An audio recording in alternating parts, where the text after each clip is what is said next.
We're continuing to follow that breaking news that we told you about earlier this hour. The House has passed a 7-week continuing resolution that would keep the government funded at current levels through November 21st. The bill now faces a very unclear path in the Senate where 60 votes are needed to pass it. Let's bring in CBS News congressional correspondent Nikole Killion. Nikole, good to see you once again today. It looks like everything is working properly. Can you walk us through the results of the vote? And yes, exactly.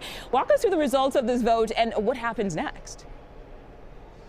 Yeah, so we just heard from Speaker Mike Johnson, who predicted and said that he would have the votes for this bill, which he did. He also criticized Democrats for not supporting it. Obviously, there was one who did, Jared Golden of Maine, but this was a very close vote. And basically, this bill, again, kind of maintains the status quo, keeps the government funded through late November, also includes some additional money for security, for lawmaker security, but also for the executive and judicial branches. It does come over here to the Senate. The Senate also will take up a counter proposal from Democratic leaders, which basically would be a shorter term bill that would keep the government funded through the end of October instead. But Democrats want, in exchange for all of this, they want a rollback of those Medicaid cuts in the big beautiful bill, and they also want an extension of subsidies under the Affordable Care Act. Those are due to expire at the end of the year. Many Democrats have warned that means people could see increased premiums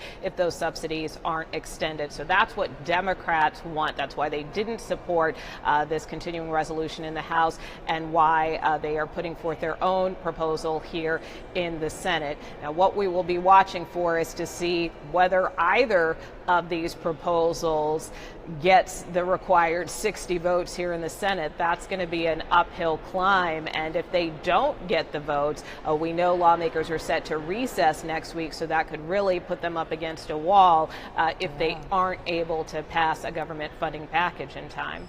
Yeah, and Nikole, we also saw that Congress passed a resolution on Charlie Kirk. What can you tell us about that? Yeah, that's right. This is a resolution that honors the life and legacy of Charlie Cook and condemns his assassination. And this did pass in a bipartisan way in the House overwhelmingly.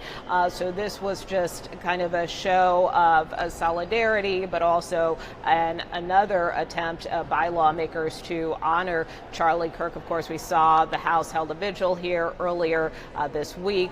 Also, the Senate passed a similar resolution honoring Charlie Kirk earlier this week, and we know many lawmakers plan to attend his memorial service this weekend as well. Nikole Killion on Capitol Hill for us today. Thank you so much for joining us. Appreciate it.